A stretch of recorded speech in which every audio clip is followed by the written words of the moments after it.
ever since generative artificial intelligence or Gen AI tools have become an everyday thing, schools and teachers have been on the lookout for when it creeps into homework.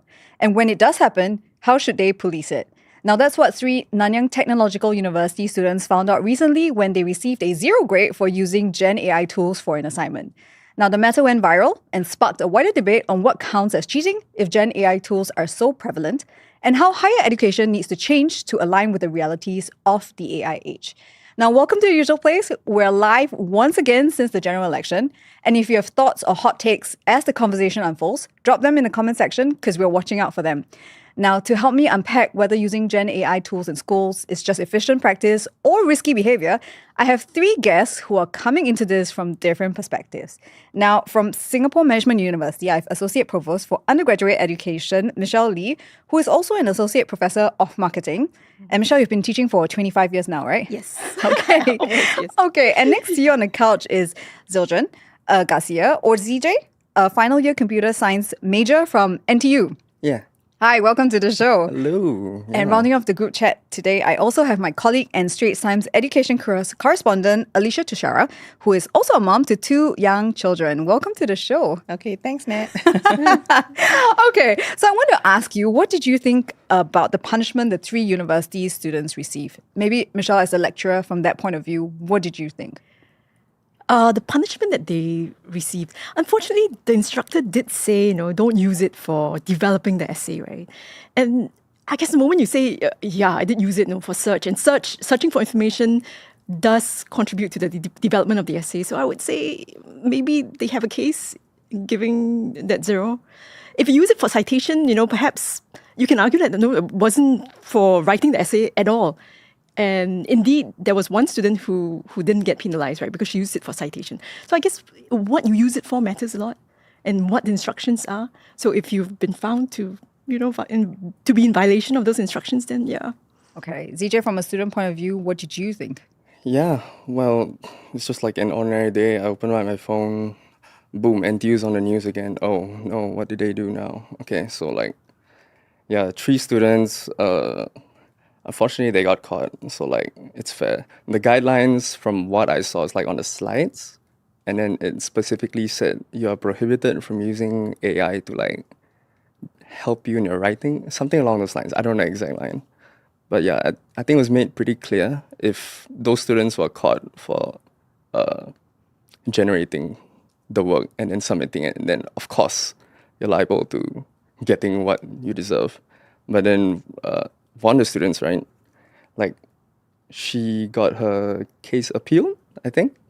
Yeah, because there was a whole hoorah, so to speak. And then when I read the Reddit thread, she put up a whole Google Doc explaining her case. And it's oh, wow.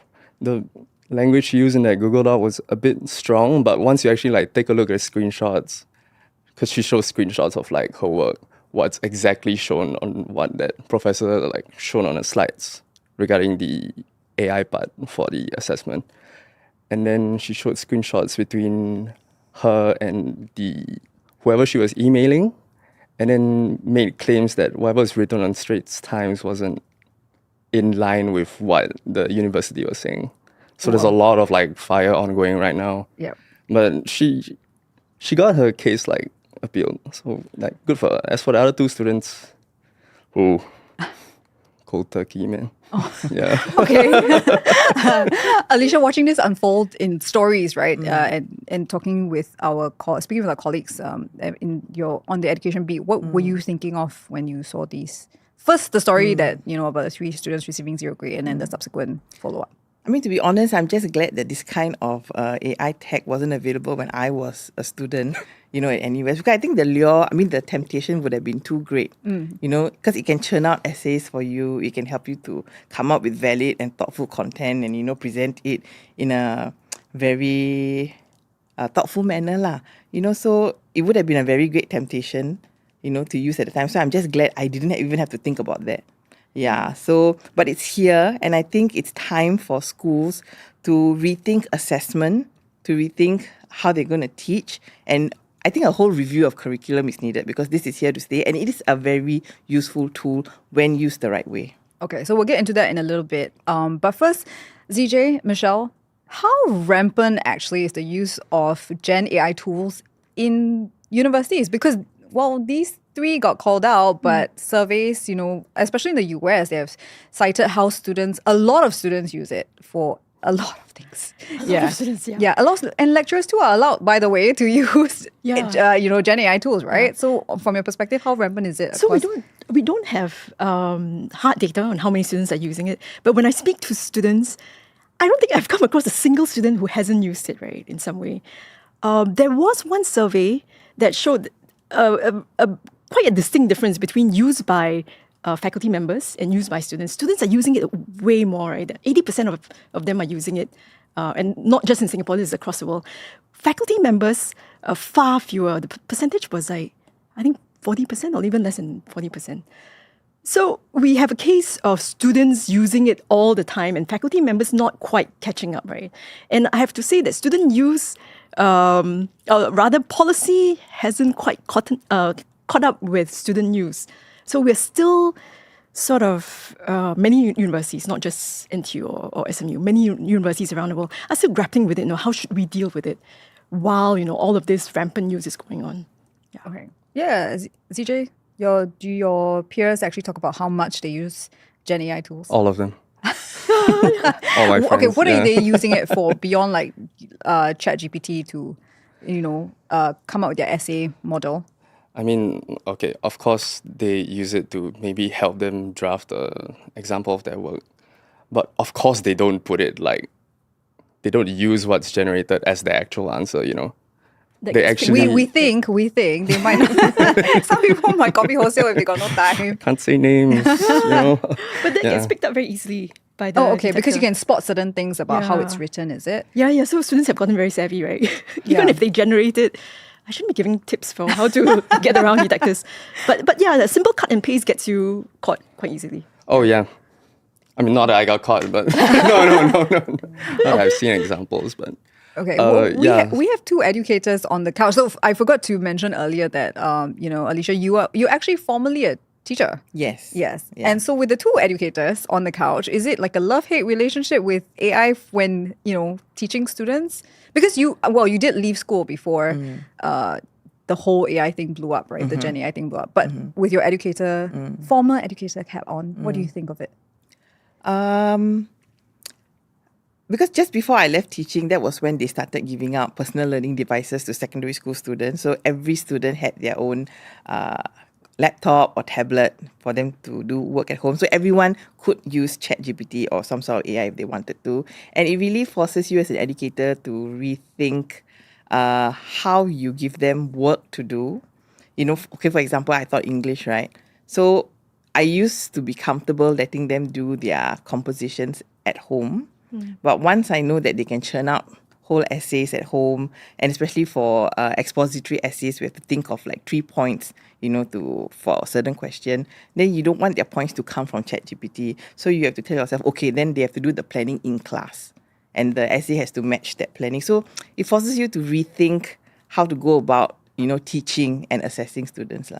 Yeah. Michelle, same thoughts? Or Yeah, same thought. So more of homework has to become like in class type of work. As for whether it's love-hate, definitely love-hate. I mean, the lure of AI is there, right? It helps you to be more productive, more efficient. I mean, you can't stop students from using it. It's almost like, from Star Trek. Oh, sorry, wrong audience. Target audience. Resistance Star is Trek. futile. You never know. We might have some Star Trek fans listening in. But Resistance is futile, right? I mean, we can't stop students from using it. It can help them learn better too. I mean, we have some studies that show that, it can help. But at the same time, we want to put in the guardrails, safeguard their learning, right? When you come to university, you want to develop your critical thinking skills, your creative thinking skills. We don't want you to offload, all that thinking to external devices, right? So while we love it, we don't like the part where students over-rely on it and then not develop that critical thinking, creative thinking. So it calls for a re-examination of curriculum about how courses are taught, how students are assessed. You have to scaffold things better. Okay, I'm going to hang on to your thought about critical thinking because I think I want to hear ZJ's point on it. But I want to ask you about your does it now change your job slightly differently in the way that you have an extra role now? Because now you have to check the AI, like you have to check for AI usage. You have to like see, you have to like be on guard to see like, oh, is my student using AI? And that slows down the process of grading, right? I mean, I would think lah. So Yeah. what's your take? Yeah. So it does increase the work because you have to check if you look at the detector, whether or not it picks up on. And it's not exactly AI. accurate also either, right? No, Yeah. but it's by no means accurate as a detector. So at SMU, we don't use just one detector. If, there is a suspicion that somebody used AI, it has to go through multiple detectors. And they don't all come back with the same results. So if they're not consistent, then you can't proceed with any investigation. But yeah, so we do check that. And then sometimes there's an investigation. But ideally, I would like to not use a detector at all so that I cut out that work, right? The work is in the front end when you design the assessments, the assignments. Design it in a way so that they can't use AI. So some have taken the easy route of, okay, let's make it in-class assessment, right? Then they can't use AI. If it's a take-home assignment, then you have to be very careful about, asking the question in a way that is beyond the ability of AI. Because there is a cutoff date for the data training. If you use hyperlocal cases, current cases, then it's harder for AI to come up with a good answer. Understand. So, ZJ, back to what Michelle was saying about critical thinking. It is something that we often hear that younger people these days, because of the reliance on AI tools, are less critical thinkers because of it. Agree? Disagree? Unfortunately, I do agree. I get why though. Okay, why though? But I think how critical thinking is taught, just that whole process of how it's taught, I think that's evolving. We just don't know how to handle it yet. But from what I've seen and from what I've done personally, like earlier on, I mentioned that it generates like the essay, right? Yeah. There's this one mod that I hated so much about creative writing. I'm a computing guy. I don't do that, but it's a module that everyone had to take. So like, okay, generate this draft. Okay, I don't like this draft, generate another one. And then it's this iterative process that you're actually starting to learn how to actually write it by yourself, just by reading all these drafts. Okay. And then So you are critiquing the output as you're reading the yeah, so different it's like it's versions that of it. skill that I think is very crucial in the whole critical thinking process. Okay. And that's how the modern student, I would say, learns the critical thinking skills.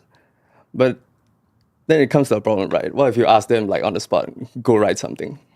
Of course, they'll like crumble to dust. So I think the curriculum should be structured in a way where it's like level 1, bar them from using any AI tool.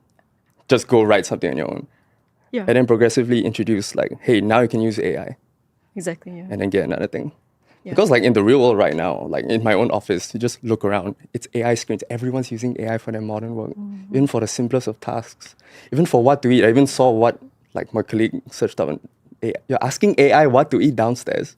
And What was the answer? What was the answer? He actually knows what's in like the canteen there. What in the world? Oh no, so Yeah. it kind of sounds like it's eliminating the thinking process of something even so basic, right, as eating. It gets really stressful in there. So like searching for these kinds of things eliminates some of that thinking stress. So what you're saying is that because students have a lot on their mind about passing modules, doing homework and stuff, Yeah. they're like outsourcing certain things. There's a lot. There's a lot on their minds.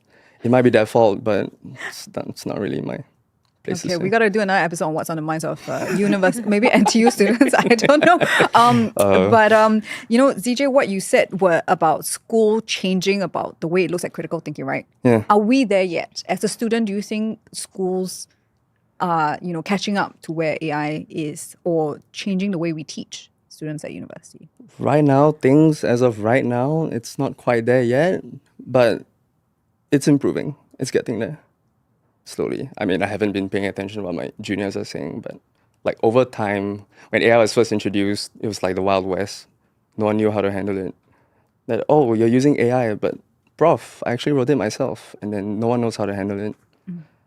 But then they put more measures in place, and then slowly I think 2024 AI got approved officially in like all the 6 unis, right? Yeah.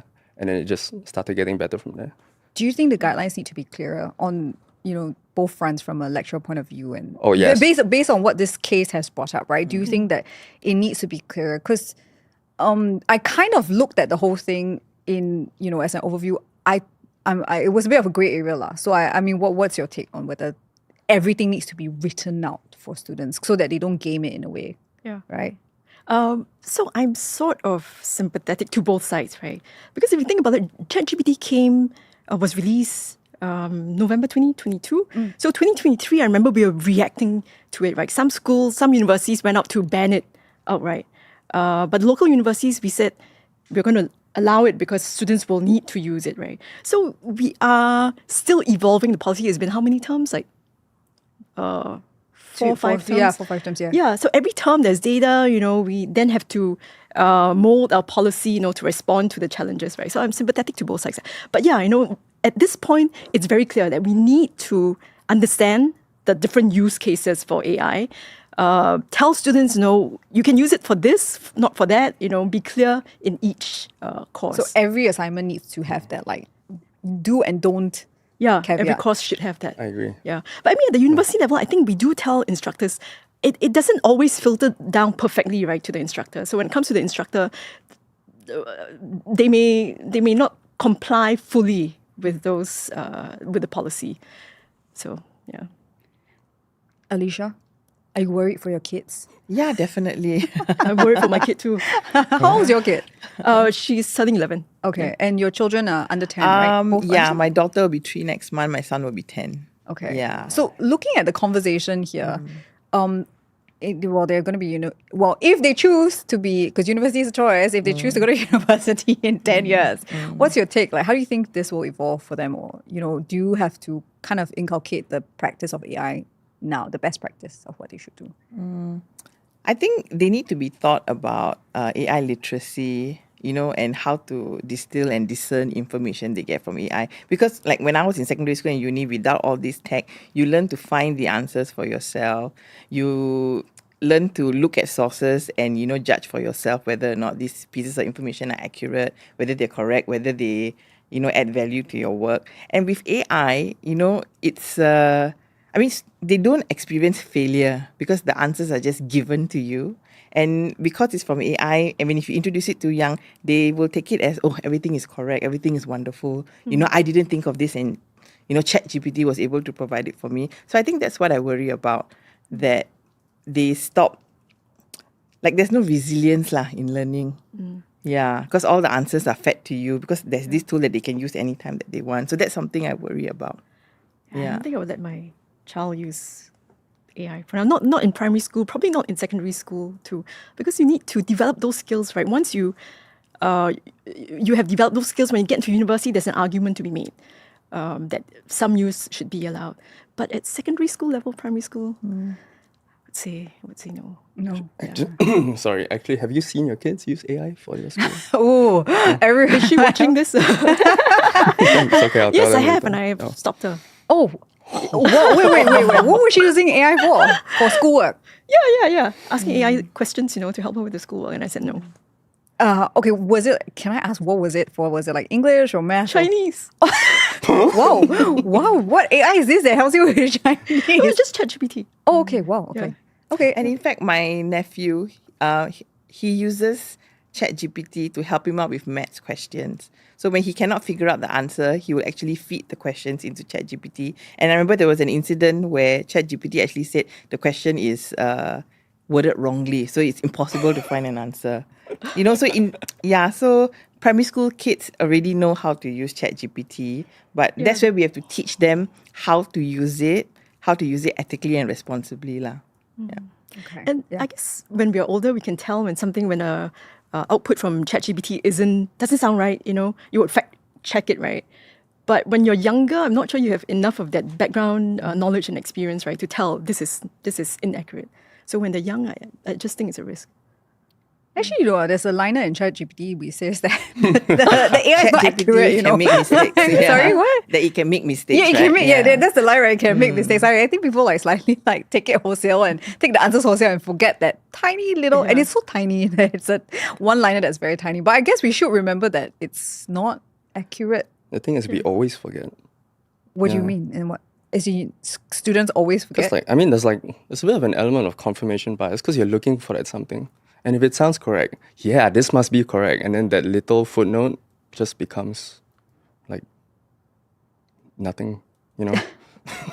you know what I mean, right? Yeah. Yeah. I know what I mean. Yeah. Yeah, it gets quite dangerous, right? When you're guided by the, it sounds correct, it seems correct. And, there is a distinct age difference when it comes to whether you're guided by that. Yeah. CJ, do you have friends who don't use Gen AI tools at all? Do you know anyone? And why do they not use it?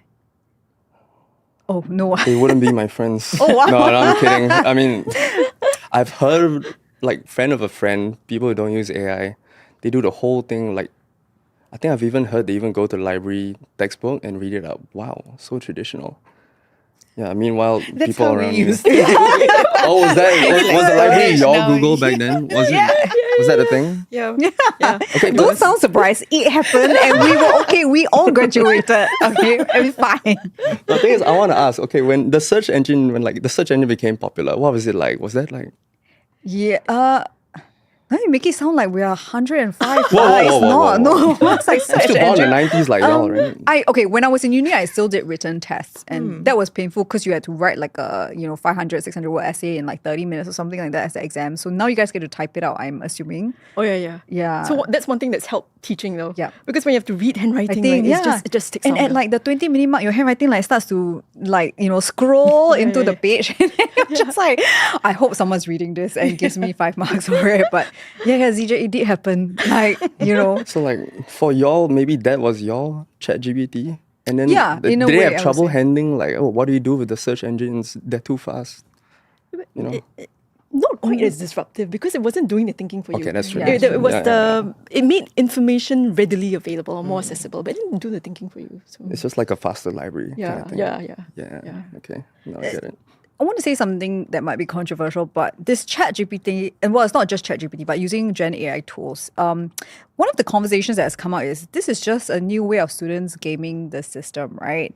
There are different ways that students have done it throughout the year. So, for example, someone has brought up the example of ghostwriting, right? If you didn't want to write your essay, you can hire someone to write it. You just pay money, right? Now you have Gen AI tools, and it's like what ZJ said, like, students have a lot of things to think about. And then if they're in a module that they don't want to take, then they just outsource the thinking in a way just so that they can get the grade, right? Like, what do you... You're like, okay, as the educator, what do you feel about it? As a lecturer? Both, yes, yeah. As in, what do you say to like students who are like, you know what, I just need to get the paper? Like, I guess we try to educate students know that you're shortchanging yourself. I mean, you have to ask yourself, now, why are you in university for, right? Is it just to get the grade? And perhaps part of the problem is that there's so much emphasis on the grade, right? We want students, or not we want, parents want students to get the A's. Students themselves want the A's because it feeds into a good internship, good job, right? There's so much emphasis on getting that grade. But I think we should focus more on the process and asking yourself, why are you in university? You want to develop certain skills, build up knowledge in certain areas, right? So focus on that. And if you care about your own development, you wouldn't outsource it so much to AI. That's my take. But I mean, it's a tough question. is it a tough question for you, Elisha? I think the onus also falls on the educators and the schools, like I said, to rethink assessment because this tool is here, it's very useful, and it's here to stay. So we really have to rethink assessment and teaching already. Yeah, because to tell students that you just cannot use ChatGPT sometimes seems a bit counterproductive because it is a very good learning tool.